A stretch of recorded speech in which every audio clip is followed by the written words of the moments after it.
Bonjour à tous. Nous nous retrouvons ce mardi après-midi avec mon camarade Mathieu Saubin sous ce très beau soleil.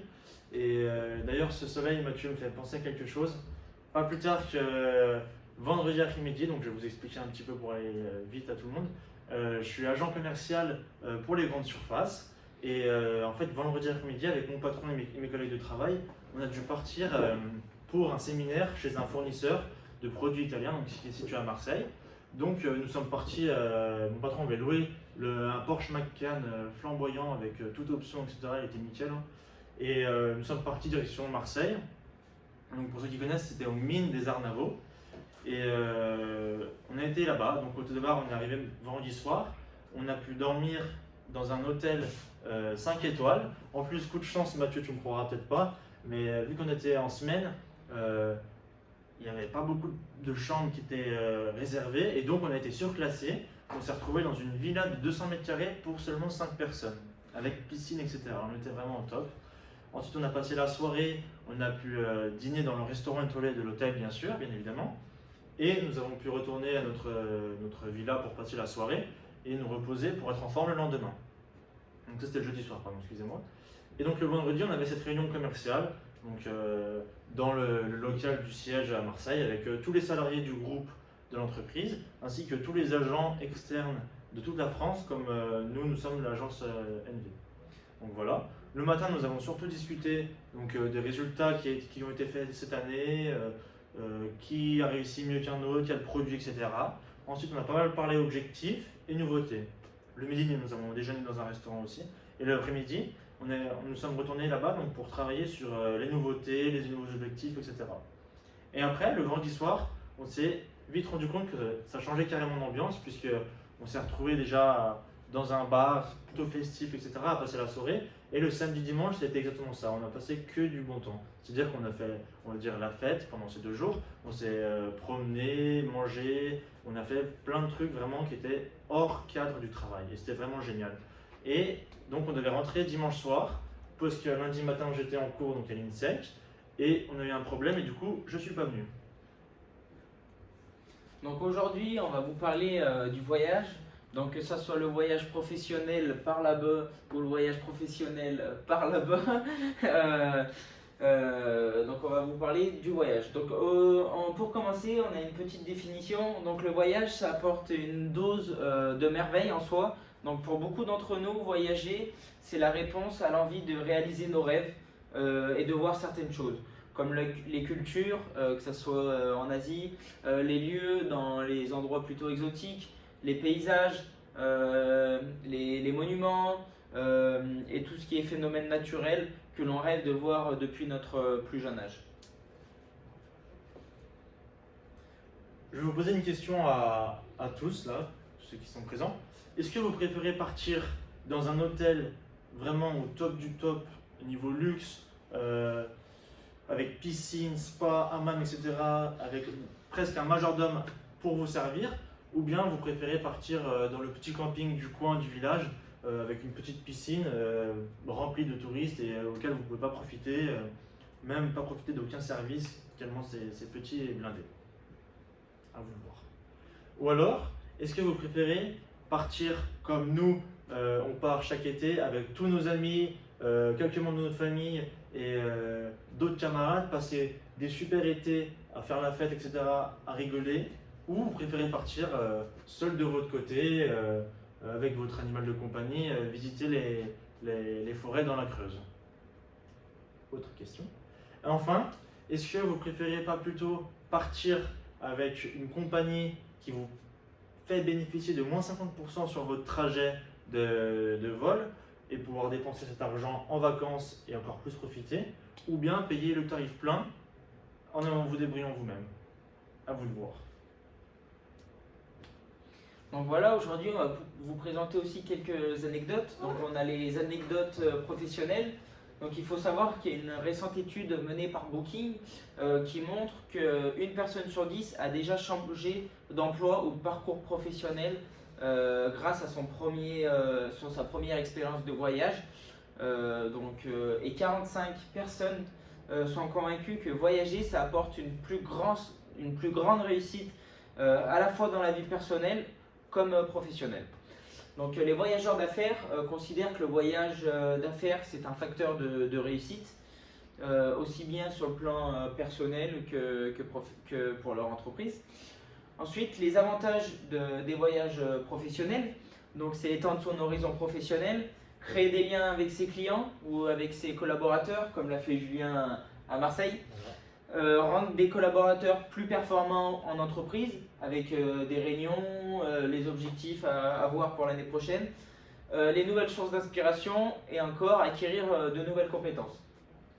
Ensuite, on a la réussite de la célébrité.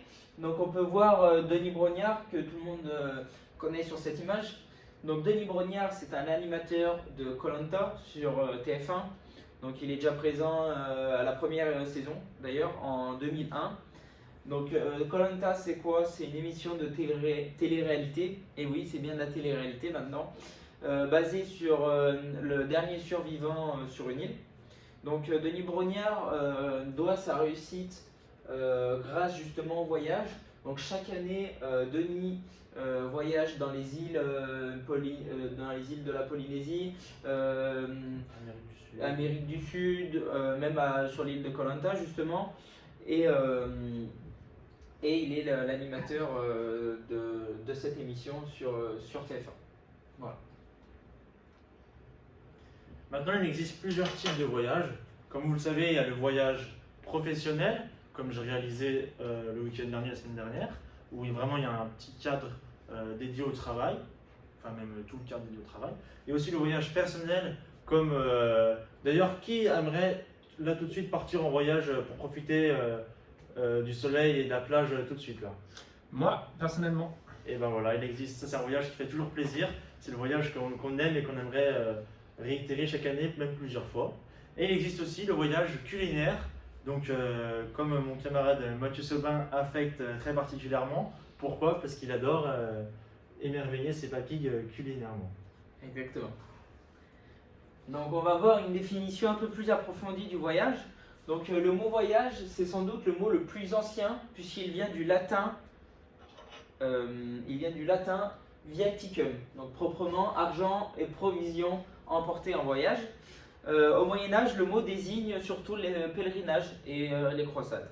Donc le mot voyage est défini comme tout départ du domicile avec un retour à celui-ci et au moins une nuit passée en dehors. Donc le motif ou la raison de ce voyage, ça peut être personnel, professionnel, comme l'a expliqué Julien. Donc Thomas Cook, donc son fondateur, on va vous parler un peu de l'historique de Thomas Cook. Donc Thomas Cook, il est né le 22 novembre 1808 à Melbourne. Donc c'est la personne qui a inventé le tourisme moderne à l'ère victorienne en 1841. Donc on peut pas dire que le tout premier voyage a été dans une destination exotique, parce qu'il a consisté à relier Leicester en Angleterre à Loughborough, qui représente à peu près 150 km à vol d'oiseau. Donc Thomas Cook, ça fut un homme d'affaires britannique et pionnier du secteur touristique qui a créé son groupe justement en 1841. Donc Thomas Cook, c'était un groupe mondial de voyage dont le siège était basé au Royaume-Uni. Il a même été coté en bourse jusqu'en 2019. Donc c'est la date à laquelle l'entreprise a été mise en liquidation judiciaire. Donc il faut savoir que ce groupe, au moment de l'effondrement, a mis 21 000 employés dans le monde qui se sont retrouvés sans emploi et 600 000 personnes, même clients, qui ont été laissés à l'étranger et qui a déclenché un rapatriement en temps de paix au Royaume-Uni. Maintenant, je vais vous parler du voyage en lui-même, comment il se fait. Donc, tout d'abord, il y a l'idée du voyage qui va vous émerger dans votre tête. Vous allez vous dire, comme là nous avons pris l'exemple, bon les enfants, où est-ce qu'on part en vacances cet été? Que ce soit avec vos amis, votre famille ou vos collègues. L'idée va naître dans la tête de chacun et à ce moment-là, tout le monde va se mettre à réfléchir à un endroit, à une date, avec qui, etc. Comment. Donc, dans un premier temps, il y a ça. Dans un second temps, arrive l'organisation du voyage. Donc, tout ce qui va être, comme j'ai dit, les dates, vous allez mettre en commun pour trouver une date fixe, la destination, ça peut être très bien dans le sud comme le nord, enfin, vraiment, ça peut être n'importe où. Le moyen de transport, qui va décider aussi le lieu, la durée du voyage, et même, pour certains, le budget, parce que c'est vrai que parfois, ça peut coûter relativement cher, ce voyage. Ensuite, pour fixer et valider tout ça, il va y avoir la réservation. Pour ça, vous pouvez passer soit par une plateforme telle que Airbnb que vous connaissez tous. Il y a aussi des agences de voyage qui pourront boucler vos vacances de A à Z, où vous n'aurez rien à faire. Ou bien il y aura par vous-même aussi si vous décidez de tout faire, tout organiser. Ensuite, notre principe avec Julien, donc on a une petite citation qu'on aime vraiment beaucoup. Donc c'est rester, c'est exister, et voyager, c'est vivre. Donc on en profite un maximum. Et donc, dimanche soir, on se retrouve bloqué sur la route avec le Porsche Macan, vraiment incroyable. Et on se demandait comment on allait faire pour rentrer. Il était 22h, on ne pouvait plus appeler nos amis, etc. On était trop loin. Du coup, qu'est-ce qu'on s'est dit? On a dit donc avec mes camarades, à notre patron, ne t'inquiète pas, c'est pas grave, on reste une nuit supplémentaire à Marseille et on trouvera bien un moyen de pouvoir rentrer le lendemain. Et donc il a pas eu le choix d'accepter. Et nous sommes restés une nuit supplémentaire à Marseille. Nous avons pu profiter un peu plus. Et c'est pourquoi je suis arrivé, une fois c'était un problème de mécanique dans le moteur, c'est pourquoi je suis arrivé le lundi midi en cours pour rejoindre mes camarades à l'INSEC. Et voilà. Merci à tous. Merci beaucoup.